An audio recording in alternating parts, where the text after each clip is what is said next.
গিয়েছিলেন মতুয়া সম্প্রদায়ের মানুষ। সেই ঠাকুরনগরের মাটিতে দাঁড়িয়ে সিএএ নিয়ে মেগা প্রতিশ্রুতি অমিত শাহ, আমরা সেদিকেই নজর রাখছি এবং সেখান থেকে এই মুহূর্তে বেরিয়ে যাচ্ছেন কেন্দ্রীয় স্বরাষ্ট্রমন্ত্রী অমিত শাহ এবং তিনি ঠিক সিএএ নিয়ে কি বলেন। বারবার কেন্দ্রীয় তরফে বলা হয়েছিল সিএএ শুরু হয়ে গিয়েছে, কিন্তু লাগু হচ্ছে না শুধুমাত্র করোনার পরিস্থিতির জন্য। প্রতিশ্রুতি মতন 2020-তে সিটিজেনশিপ অ্যামেন্ডমেন্ট অ্যাক্ট আনা হয়েছে, নাগরিকত্ব সংশোধনী আইন আনা হয়েছে, তবে লাগু হতে দেরি হচ্ছে করোনার জন্য।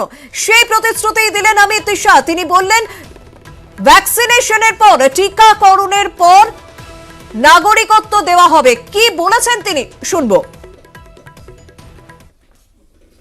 इस पवित्र भूमि पर वादा कर कर जाता हूं, जैसे ही ये वैक्सीनेशन का काम समाप्त होता है, जैसे ही कोरोना से मुक्ति मिलती है, आप सभी को नागरिकता देने का काम भारतीय जनता पार्टी की सरकार समाप्त। श्री गुरुचंद ठाकुर और बोरोमा की पूज्य भूमि पर उनके प्रति मेरी श्रद्धा व्यक्त करने के लिए आया हूं। श्री हरिचंद ठाकुर और श्री गुरुचंद ठाकुर ने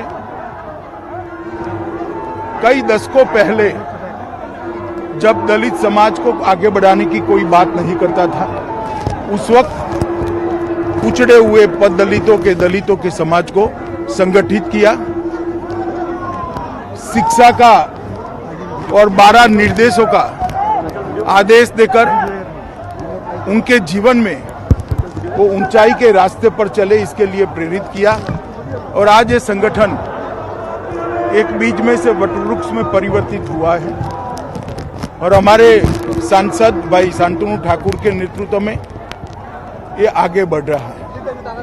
नरेंद्र मोदी सरकार भी श्री हरिचंद ठाकुर और श्री गुरुचंद ठाकुर के पद चिन्हों पर ही दलित, आदिवासी, पिछड़े समाज के लिए घर की व्यवस्था, शौचालय की व्यवस्था, गैस के सिलेंडर की व्यवस्था, बिजली की व्यवस्था, शुद्ध पीने की पानी की व्यवस्था और अब स्वास्थ्य की व्यवस्था भी बंगाल में भाजपा सरकार बनने के बाद मिल जाएगी। तो एक प्रकार से जो स्वप्न देखा था श्री हरिचंद ठाकुर और गुरुचंद ठाकुर को, नरेंद्र मोदी सरकार उसको पूरा करने के लिए सभी पुरजोर प्रयास कर रही है।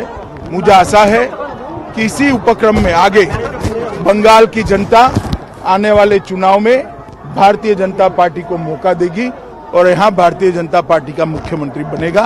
धन्यवाद। অমিত শাহর বক্তব্য শুনলাম। তিনি আত্মবিশ্বাসী যে বাংলায় এবারে 21-এ বিজেপি সরকার গড়বে এবং মতুয়াদের উন্নয়ন, পিছিয়ে পড়া মানুষের উন্নয়নের দিকে বিশেষভাবে নজর দিতে চলেছে বিজেপি এবং সরকার গড়ার পর সেই দিকে আরো গুরুত্ব সহকারে দেখা হবে বলে তিনি আশ্বাস দিলেন। সেই বক্তব্যই আমরা শুনলাম অমিত শাহের গলায়।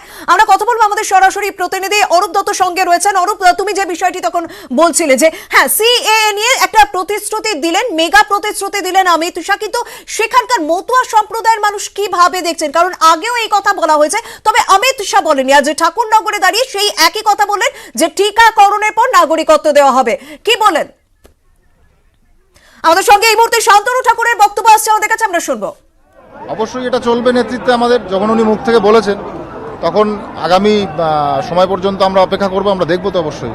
উনি তো করবেনই না। উল্লেখ করেননি সময়ের কথা, কিছু উল্লেখ করেননি না, সময়ের কথা তো এইভাবে আগে থেকে উল্লেখ করবেন কেন? ওটা তো প্রসেসিং এর সময়, এটা রুল বানাতে তো প্রসেসিং, টাইম ফ্রেম নিয়ে তো উনি কাজ করবেন না, অবশ্যই সেটা। देखिए, संतुष्ट ना होने का कोई तो बात ही नहीं है, क्योंकि जो पहले प्रधानमंत्री जी आए थे ना, तब तो उन्होंने बोल के गए थे कि हम सीए करेंगे, तो अभी हमारे गृह मंत्री जी बोल के आए तो सीए करेंगे ना जरूर। कोई डेडलाइन चाहिए थी आपको? डेडलाइन ऐसा डेडलाइन कैसे बनता है? प्रीवियसली तो ऐसा नहीं होता। एक रूल फ्रेम करने में तो टाइम फ्रेम होता ही है ना, टाइम फ्रेम के तहत इसको लाना पड़ेगा। तो ये बात तो सही है, অবশ্যই। আমরা শুনলাম শান্তনু ঠাকুরের বক্তব্য। অরূপ, তোমার কাছে আমি ঠিক এই বিষয়টা নিয়ে আসতে চাইছিলাম। শান্তনু ঠাকুরও কিন্তু কয়েকদিন আগে যেভাবে অ্যাগ্রেসিভ ছিলেন এই বিষয়টা নিয়ে, আজকে কিন্তু অনেকটা নরম দেখা গেল। কারণ ওই প্রশ্নই আমরা রেখেছিলাম যে কোনো ডেডলাইন তো দিলেন না অমিত শাহ, তাহলে কি হলো বিষয়টা? সেই নিয়ে কি মতুয়া সম্প্রদায়ের যারা উপস্থিত ছিলেন তাদের কোনো রিয়াকশন দেখলে?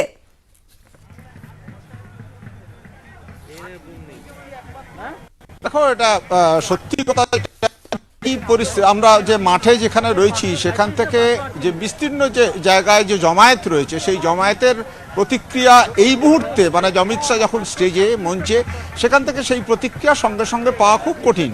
তবে এটাও ঠিক যে বাঁধ ভাঙা যে উচ্ছ্বাস সেই উচ্ছ্বাস কিন্তু চোখে পড়েনি। নিশ্চিতভাবেই অমিত শাহর আশ্বাসে তার কোনো প্রতিবাদ ধ্বনিত হয়নি বা সেখান থেকে এমন কিছু ঘটনা এমন কিছু জিনিস সামনে আসেনি যেটা অস্বস্তিকর হতে পারত বিজেপির কাছে, সেই ধরনের পরিস্থিতি নিশ্চিত হয়নি।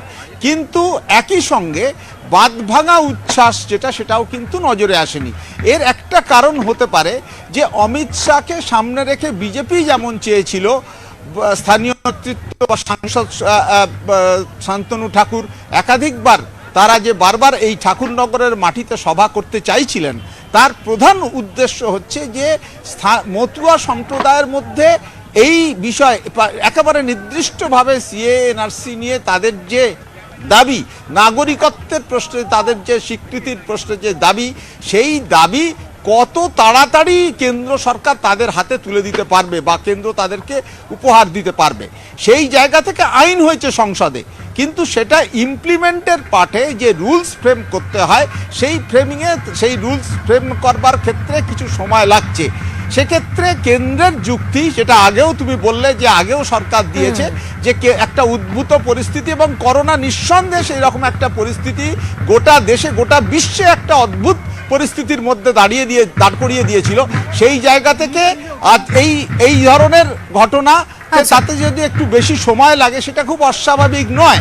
কিন্তু তাদের মনে, মতুয়া সম্প্রদায়ের মানুষের মনে তাদের যে এই বিষয়টা নিয়ে যে আমি তোমার কাছে আসবো, তবে এই যে 30%-এরও বেশি ভোট রয়েছে আমাদের রাজ্যে মতুয়াদের, তাদেরকে লক্ষ্য রেখে তাদের যে একটা দাবি নাগরিকত্ব দিতে হবে এবং দীর্ঘদিন তারা সেই উদ্দেশ্যে আন্দোলনও চালিয়েছেন, সেই বিষয়টিকেই টার্গেট করা হয়েছে বিজেপির পক্ষ থেকে, যে কারণে কেন্দ্রীয় স্বরাষ্ট্রমন্ত্রী আগের সভা বাতিল হয়ে যাওয়ার পরও তিনি খুব তাড়াতাড়ি এলেন এবং ঠাকুরনগরে দাঁড়িয়ে তিনি তার মেগা প্রতিশ্রুতি দিলেন। কি জানালেন, কি ঘোষণা করলেন সিএ নিয়ে, আরো একবার শুনবো। मैं आज इस पवित्र भूमि पर वादा कर कर जाता हूं, जैसे ही ये वैक्सीनेशन का काम समाप्त होता है, जैसे ही कोरोना से मुक्ति मिलती है, आप सभी को नागरिकता देने का काम भारतीय जनता पार्टी की सरकार समाप्त। অরূপ, ঠিক এই জায়গাটাতেই জানতে চাইবো, তিনি কিন্তু একটা কথা স্পষ্ট করলেন যে বিজেপি যা প্রতিশ্রুতি দেয় তা করে, কারণ 2018 সিএ করা প্রতিশ্রুতি দেওয়া হয়েছিল, 2019 প্রধানমন্ত্রী হওয়ার পর নরেন্দ্র মোদী সিএ আনলেন, সেক্ষেত্রে 2020 সিএ দেওয়া হলো। এই বিষয়টা মানে তিনি প্রতিশ্রুতি দিয়ে গেলেন করোনা টিকাকরণের পর নাগরিকত্ব দেওয়া হবে, প্রতিশ্রুতি দিলেন, সেই প্রতিশ্রুতি ফলশ্রুতি নিয়ে কি বলছেন সেখানকার মানুষ বা মতুয়ার অন্যান্য মানুষ, তারাই বা কিভাবে দেখছেন বিষয়টিকে?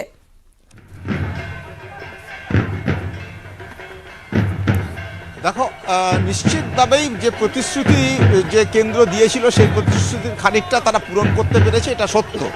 কারণ তারা 2019 লোকসভা নির্বাচনের আগে এইটা ছিল সব থেকে বড় ইস্যু এবং সেই ইস্যু নিয়ে সেই রাজনৈতিক তাদের একটা ম্যানিফেস্টোতেও ছিল।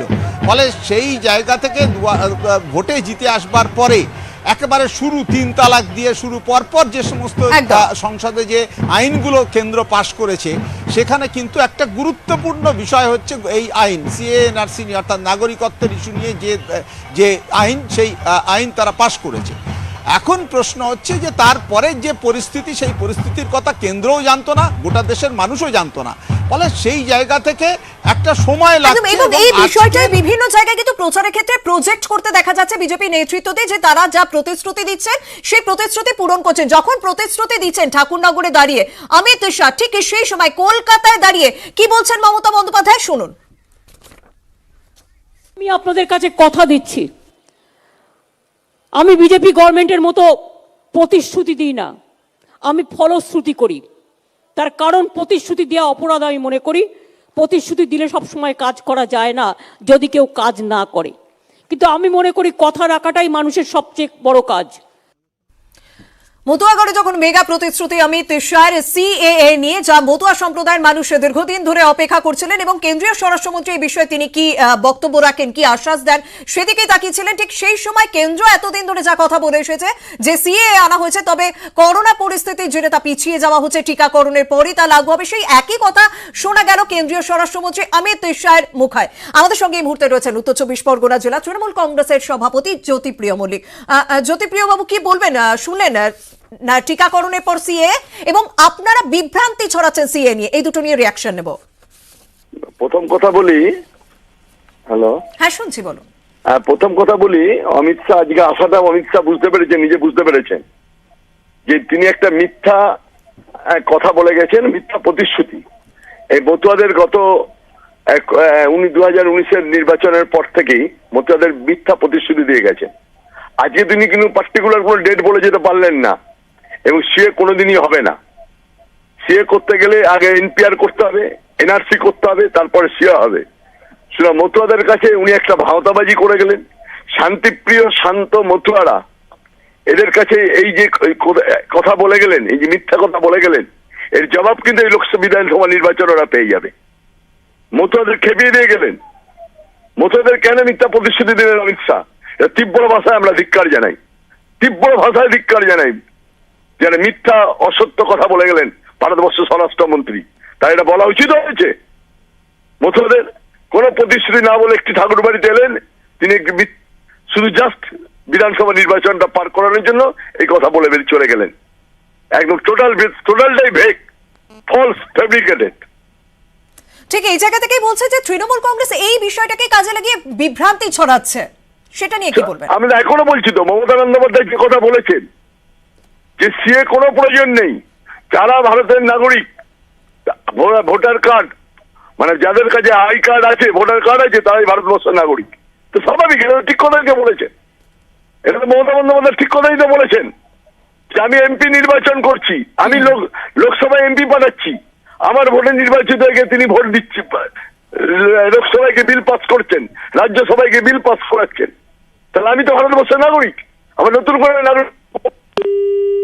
যোগাযোগ বিচ্ছিন্ন হয়েছে, আমরা কথা বলছিলাম, এবং তিনি তীব্র প্রতিবাদ জানাচ্ছেন যে মিথ্যে প্রতিশ্রুতি দিলেন আজকে অমিত শাহ, সেরকম ভাবে কটাক্ষ করলেন জ্যোতিপ্রিয় মল্লিক। অমিত শাহ এই সিএ ছাড়া মতুয়াদের উন্নয়নের জন্য আর কি কি আশ্বাস দিলেন, শুনবো।